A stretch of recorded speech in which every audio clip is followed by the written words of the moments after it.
Hello, so I'm Frederic from Le Cortex, and this is William from Le Cortex too. Yeah. Oh, great. Does this work? It's a good. Does this work? Fantastic. Yeah, I'm William. Okay, so my English is a little bit approximative, so you can ask, don't hesitate to ask for some details if you don't understand what I say, because sometimes I myself don't understand what I'm saying. So, except from Cédric, Benjamin, and Michael, okay? Yeah, I'll And try Fibre. and fix it as well if he says things that make no sense.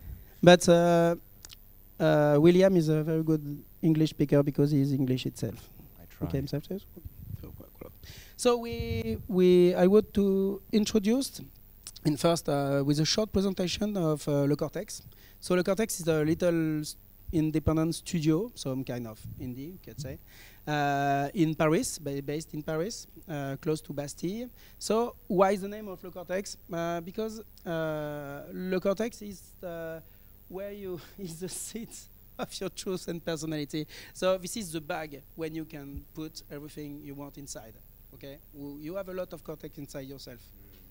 Okay. If you unroll it all, you get like the size of a napkin or something. Yes. Okay. Okay. Okay. I just thought I'd point that out. It's important. Thanks.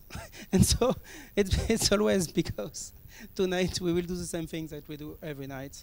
We will do we will take over the world. Okay. It's a little.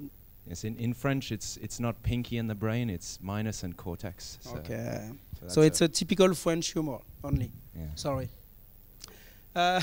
What are your objectives?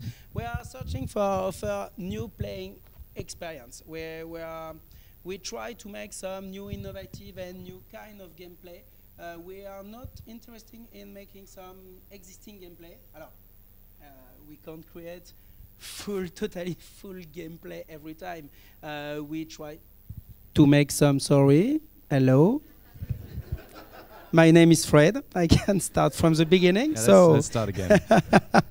So I can't pretend to create new gameplay each time we make a game, but we try to make some cross over some game mechanics and create some new kind of game and propose some new experience, some fresh experience to the player. It's quite difficult because sometimes these game mechanics are not really understood. So that is a problem to make something new. Donc, fight. Okay, I just want to show you a picture of me, of course, and my associate, that is Johan. He can't be here today, but he is not really nice to see, but I would like to see you, So him. I should probably point out that that's not me. So I'm technically not Fred's business partner. I'm just Yes. some random. We No, are. I work at the Cortex with Fred. He's my Yes. favorite person in the world. Oh my God. Okay, so Le Cortex, what we consider ourselves as truly some craftsmen. It's not pejorative for me. It's really, I think we are the ones. I'm talking about the little-sized studios. We are the ones that create the most of the game. Some thousands of the games every day, every week, maybe every week. And so the creativity, this is the seeds of the creativity and the seeds of innovation. And that we are a really small company, and we have less than 5 people, often less. I just wrote often less because sometimes someone can go and say, oh, I want to work with you, not for a long time, but for 1 month or 2. So we are a very small company, and we try to make our best to create new experience, new game. And I'm truly persuaded that a lot of indies try to make this, because usually we are totally free of editorial imperatives and some diktat of the market. We are really free. We don't want to sell our game. We do love our publisher. Well, we do love our friends and publisher. Yes, thank you, Cedric, for me. So, so just to say, we put the experience on the first place, and we try, of course, if ever we make a game that's very well, we will be very happy. It will let us to make some new game.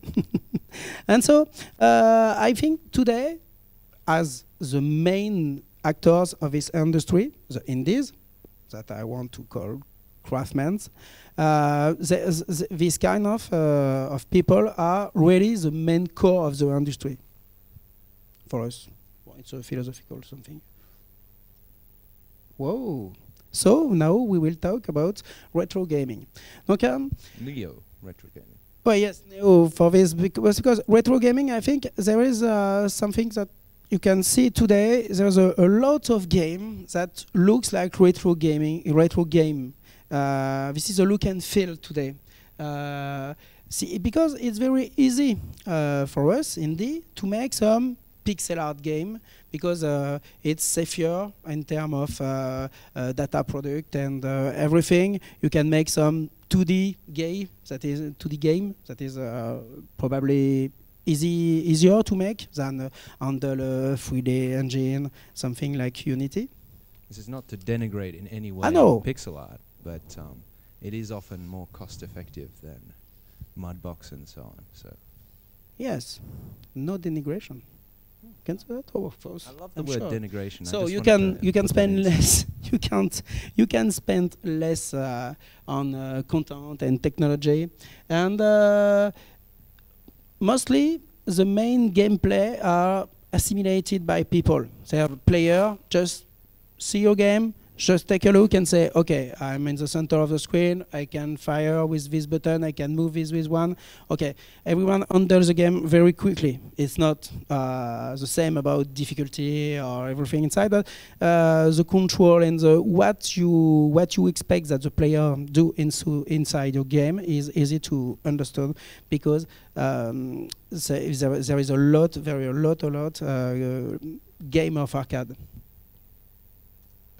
And it's cool. I forgot. Sorry. I just not miss this point. So this kind of new game that are using retro gaming aesthetic. You see some kind of example. I think you know well this game. We've got Samurai Gun, Broforce, Cardinal Quest, and Sword and Sorcery now. Yes. Very good game, by the way. They're all fantastic. Yes. We chose these because we like them. So. Yes. So we try to take in further. what I want to say is we want to take this thinking to the next level. Why? Because usually we only use the retro aesthetic in HD resolution. So you have some constraint in retro game that is due to the resolution. You have 300 by 200, for example. So some kind of the number of color into sprite or everything, and you can make a pixel art game with millions of color in HD resolution. So it's not. And pixel splitting and different pixel scales. Yes, and some shader and some pixel shader and everything you want. Which is cheating, okay. Obviously. It's not cheating, it's a choice. You choose to use the retro aesthetic. It's not cheating. No. So, everyone, I think, have almost the most older with you, probably Cedric, that should be the most old in this area. So have some unforgettable memories of a game. You should probably play to game like Metal Slug or some kind of shmup or some kind of RPG on an old support. And so this kind of game was unforgettable for one reason. And why do we have some new console that just wipe out the one before it?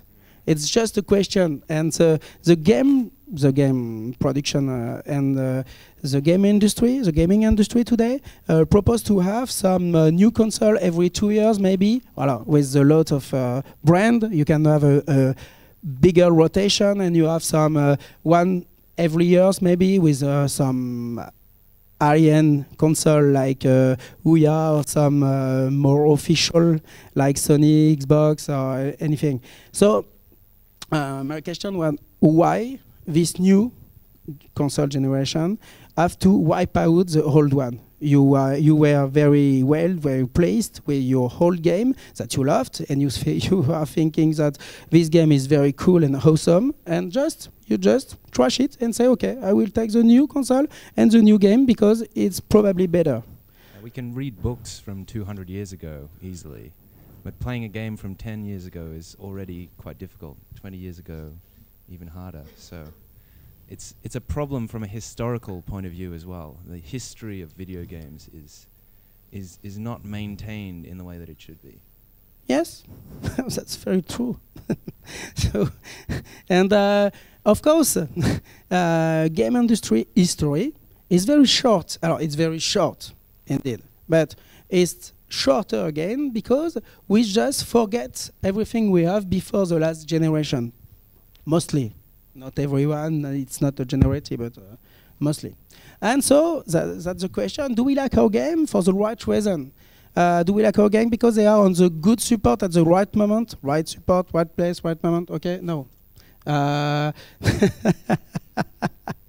This is not a good reason. So, does built-in obsolescence also affect gameplay and the emotion we used to feel? Because do we have some new emotion, new kind of emotion, better emotion because the resolution is higher, or the gameplay is using some. It's a great debate because you can say yes, but I have new kind of controller. I like a Wiimote. I think Nintendo with the Wiimote changed something into casual gaming and into every gaming, because for me everything is game, so casual doesn't Fred, mean we all something. know that more polygons is more emotions, right? Yes, So that's true. More cinematics, less game, and more polygons is more emotion. I think it's called cinema, I think. Okay, you're true. You guys all have a lot of polygons right now. It's amazing. Your definition is very high, except this one. Okay, so we continue. Retroactive continuity. I'm really proud of this title, by the way. This is a really good wording game. Yes, okay. Thank you, Will, for this. But this is the real retroactive continuity. Is everyone familiar with this term? It's when, like in a comic, they go back to the original. They go back in time and sort of change what happened to Superman when he was 7 to sort of change. Yes, it's all about Superman. It is. It is all about Superman. I know. Sorry, I'll let you. So this title does mean nothing. Okay. So we want to try something new, something really new. And we would like to make a new kind of experience. An experience that's just project us into the past for real. And say, okay, what is retro gaming? Retro gaming, commonly, is something, we know of the neo-retro gaming and aesthetic retro. So what is it? It is a game that runs on an old support. So everyone knows the NES, SNES, Mega Drive, Neo Geo, of course. It's a good console. And so we choose to make a new project on Neo Geo. And so we would like to offer to our characters some kind of temporality, because we create a new kind of license, if you want. A new characters with a new universe and some sidekick people and some bad guys and good guys and everything inside, all that makes a world universe. And so we choose to say, okay, we want to give him some temporality, so we will get back to the early 90s, and we will make a game as we could make in these years. I am clear? We would have loved to have like a time machine or something, but this was the best we could do. Yes, So time machine doesn't work very well. So we would to put our character into the game history retroactively, if you want. Hence retroactive compute. Yeah. And so it appears to us like an evidence that the Neo Geo would be the good choice, because we are in love at the studio with this console, and I think it is usually considered as the Rolls Royce of the console, of the old one of it. So, but the first problem was, where are my tools to make this game? And so we take a look at Unity. Alors, I should probably go to the Unity conference and ask them if they had the plugins, but of course. Unacceptable, guys. Completely. Yes, completely unacceptable. Okay, so we start to recreate a whole set of tools to make a variable framework. That means we create new tools to edit pixel. Oh, we don't reinvent the wheel. Sorry. And so, okay. So we don't reinvent the wheel. So that means we use what we have in modern time as electricity, computers, Photoshop, and everything that can make the things easier. But we have to make the glue between everything to make it works, to produce some new data, and everything to make a real Neo Geo game. So we develop also, because after you start to say, okay, I have my tools, I can make a game, but how to put it into the console? It's again a great question. You can make a ROM and make it emulate with famous emulator like MAME or any way you want. And so we start to think about to say, okay, if I want to make it a true Neo Geo game, I have to make a new cartridge.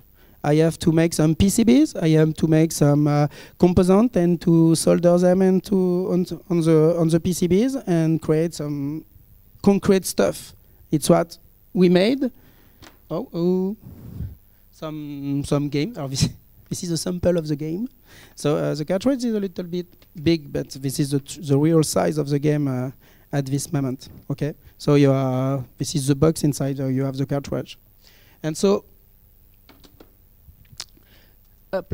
We also what I said already, not in sync. But so we create the cartridge because there is a great problem when you make some retro game and you want to make it real with concrete game. You have to sacrifice some existing game. So it was a little bit not unacceptable again. It was unacceptable again to say, okay, I want to destroy some patrimonial things to build my new things because my stuff is already better than the old one. No, it's not the mentality. So destroying history, you know, it's like painting over old mosaics in chapels and things like that. You know, it is unacceptable. Yes, I think. Or make some retake on the Mona Lisa. Yes, just paint a moustache on top. Because the Mona Lisa, she's kind of out of date now. Like. These days, our sensibilities have changed, so we want more polygons on the Mona Lisa. More polygons on Mona Lisa. So we made some card. You can see it. You have 4 PCBs because you need 2 for arcade machine and for arcade version, and 2 for the console that you can own by yourself. We make some programmer to program the game into. We make some memory card. That's for those who don't know, that's a programmer is not the person, it's actually the physical device that is able to program the chip. Yes. And for those not familiar with the Neo Geo, it actually came out in 2 types. There was the console version, which you could own at home, and there was the arcade machine version. Just so we're clear on that. Yes. Some people may be as young as I am, so I feel very... Yes. A lot of people are younger than me too. I regret it. And this is the full pack of cards and the cartridge. So it's a really fascinating work, of course, because it's a true modern adventure into the past, but true modern too. So we recreate the whole production chain. We use directly sprites, so you have to make it on pixel art. Alors, you can make it quicker. Maybe you prototype some picture, some animation with your 3D soft, 3D, like 3ds Max, Blender. and you export, you render, and you make sprite from that. But for the first time. But after, you have to, it allow you to prototype your idea and see if it works well when you put it in the game. Okay, after you have to retake everything and to redo everything by hand. So, voilà, that's exactly what I said. I'm not really in sync.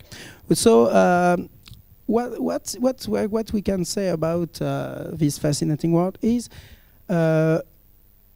we took a real advantage on the past because we use new tools, new powerful tools as Photoshop or everything to make something, or use Visual Studio to make the code in C only, and some code machine by hand in text file.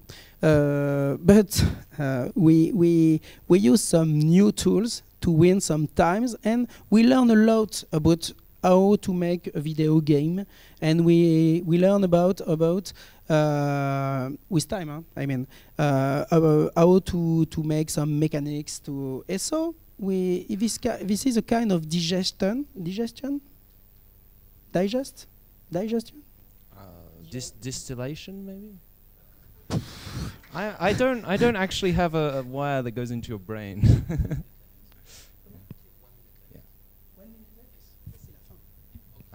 It's the end. It's the end. Yeah, this is the end. This is the end.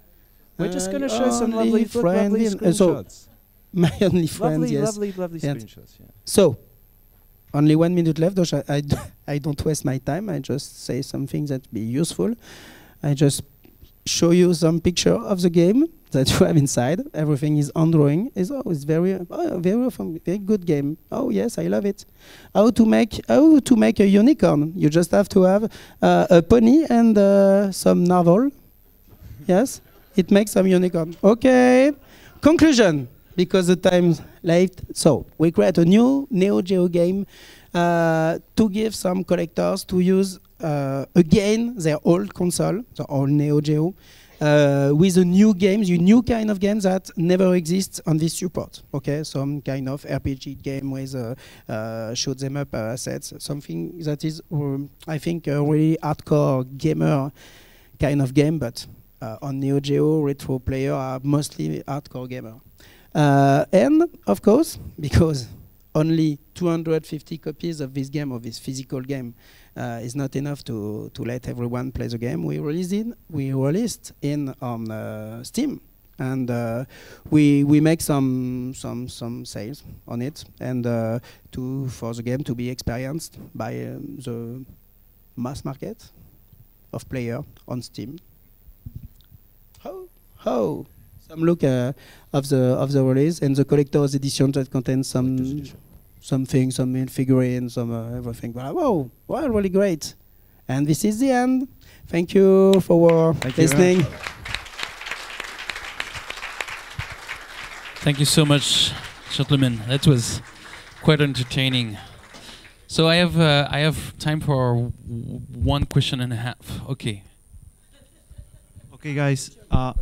I think everybody in the audience would agree with me when I say you are completely insane. Yes, I assume. Thank you very much. By making a game for Neo Geo console, I just have how many pieces have you sold for?